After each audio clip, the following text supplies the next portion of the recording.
नमस्कार दोस्तों, स्वागत है आपका सबका रोजगार चैनल पर। आज PEML द्वारा ग्रुप सी पोजीशन के लिए वैकेंसी को निकाला गया है। इस वीडियो के माध्यम से हम बताएंगे टोटल पोस्ट कितनी निकाली गई हैं, क्वालिफिकेशन आपकी क्या चाहिए रहेगी, एज क्या होना चाहिए, सिलेक्शन प्रोसेस क्या है, आपको कितनी सैलरी मिलेगी और फॉर्म कैसे भरा जाएगा। पूरा प्रोसेस बताने वाले हैं हम इस वीडियो में।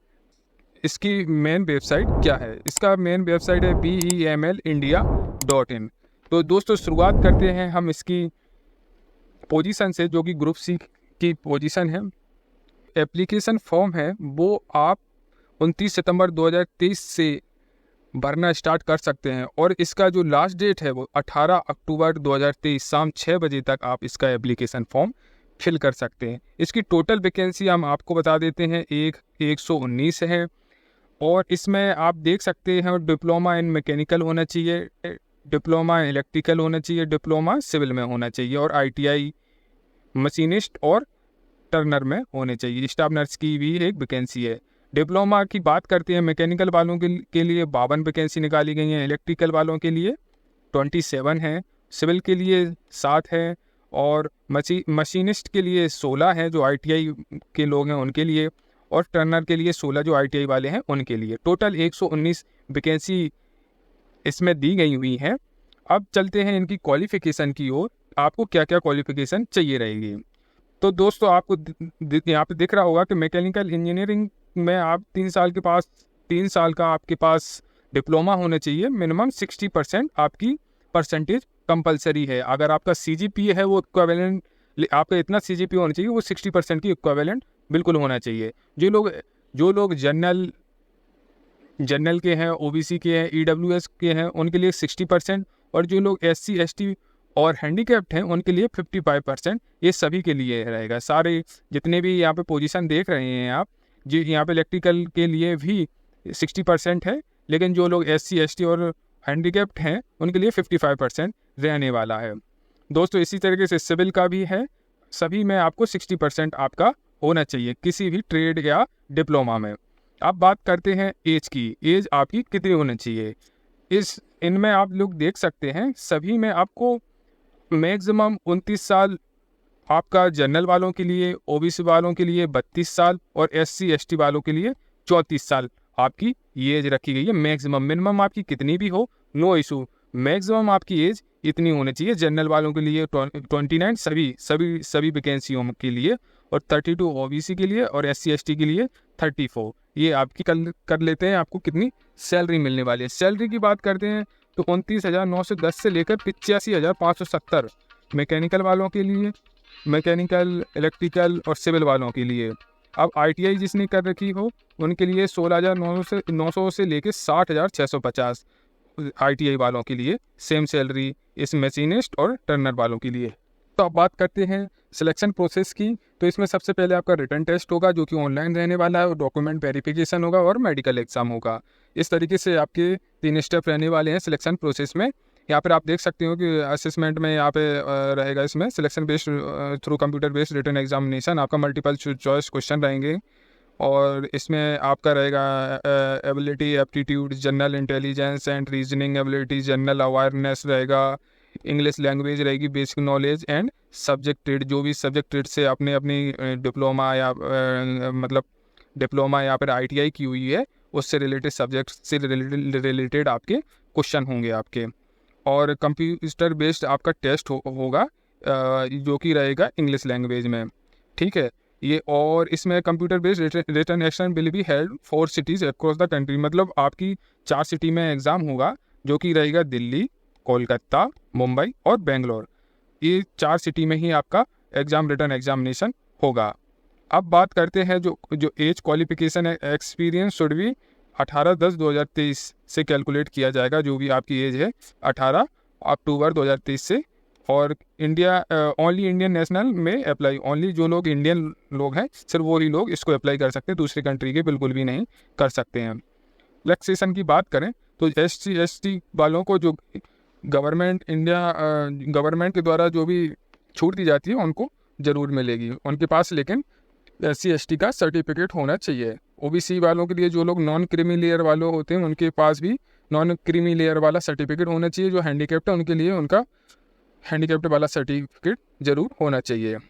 अब कहते हैं हाउ टू अप्लाई, ये हम आपको इस वीडियो में बताने वाले हैं कैसे अप्लाई करना है स्टेप बाय स्टेप। अब बात करते हैं इसकी फ़ीस की। एग्जाम में एप्लीकेशन फ़ीस कितनी होने वाली, जो लोग जनरल के हैं, EWS के हैं, OBC के, उनके लिए 200 रुपये एप्लीकेशन फ़ीस लगेगी, और जो लोग SC ST और हैंडीकैप्ड है उनके लिए ये फ्री ऑफ कॉस्ट रहेगा, कोई नील फीस रहने वाली है जो लोग SC ST और हैंडीकैप्ड हैं।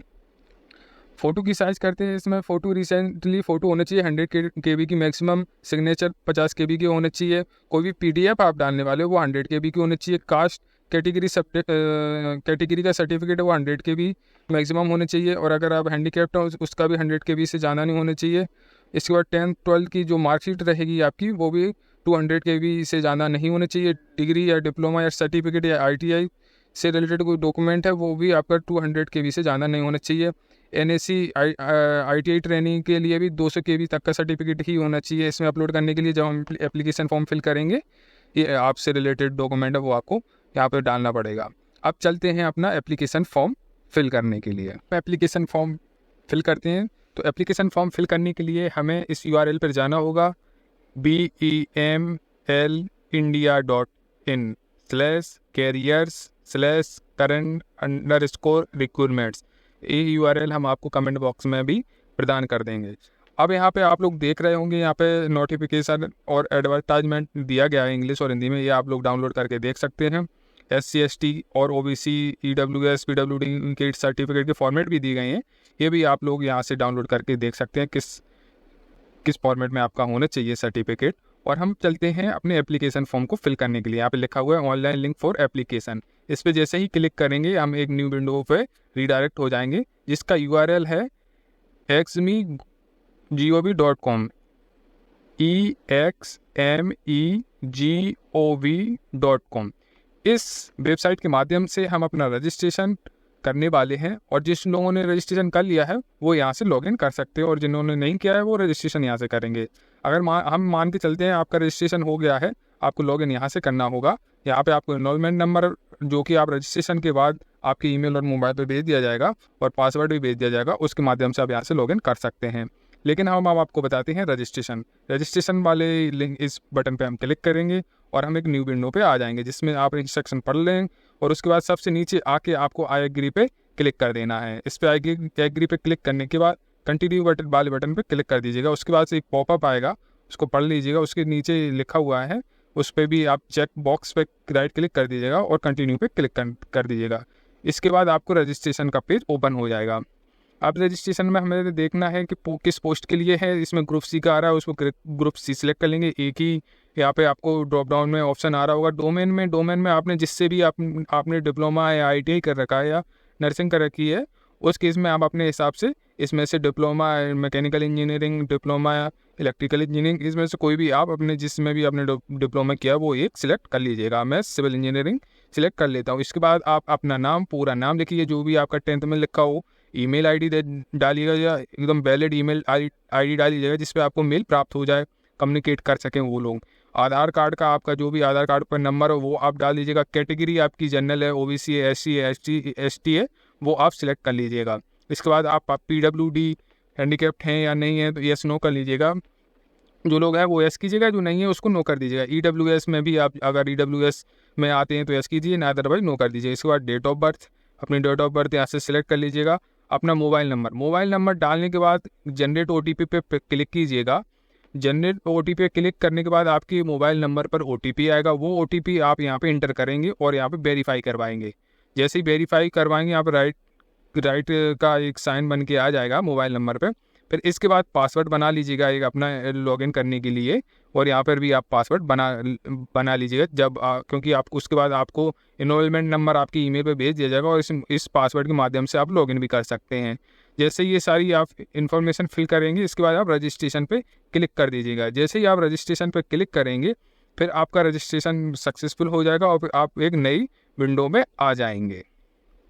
रजिस्टर बटन पर क्लिक करने के बाद अब हम इस विंडो पर आ गए हैं। रजिस्ट्रेशन बटन पर क्लिक करने के बाद हम पर्सनल डिटेल के टैब पे आ गए हैं। इसमें अब रजिस्ट्रेशन डिटेल है। दूसरा टैब अब पर्सनल डिटेल्स है। एजुकेशन क्वालिफिकेशन है, फ़ोटो सिग्नेचर है, कंफर्मेशन प्रिंट एप्लीकेशन है।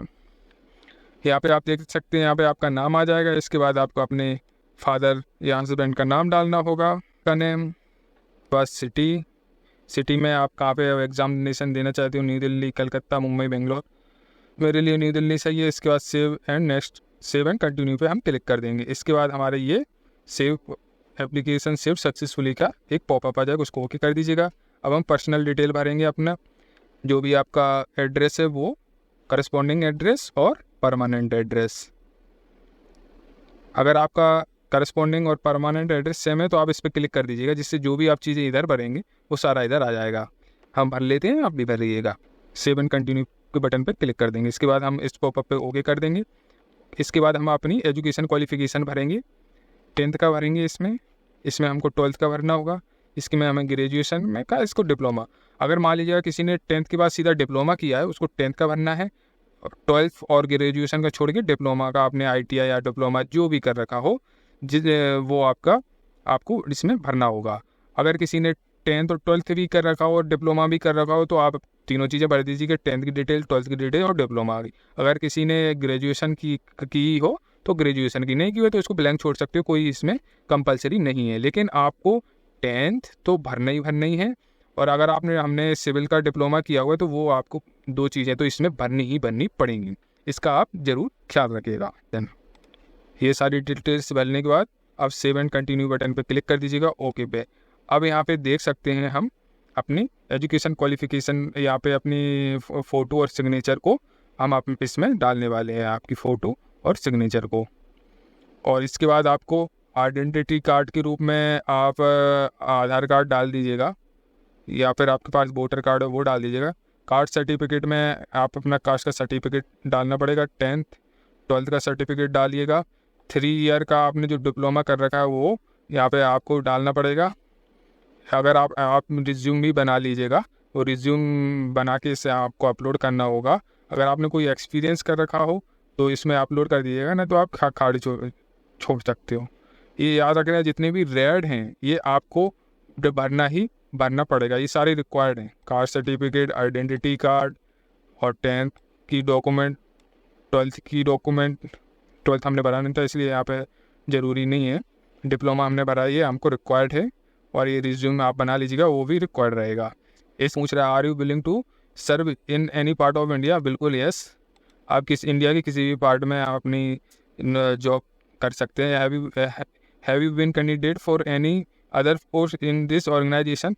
मतलब आपने इस ऑर्गेनाइजेशन में किसी अन्य पद पर भी काम किया है? नहीं किया है हमने, तो नो कर दीजिएगा। इसको भी नो कर दीजिएगा। हैव यू कन्वर्ट एनी, अगर आपके पास कोई क्रिमिनल केसेस चल रहा है तो भैया हमारे पे तो नहीं चल रहा है, हम इसको नो कर देंगे। आपका कोई रिलेशन वाला रिलेटिव आपका कोई इस कंपनी में काम करता हो तो यस कर दीजिएगा, हमारा कोई नहीं करता इसलिए नो। आपका करता है तो यस कर दीजिएगा।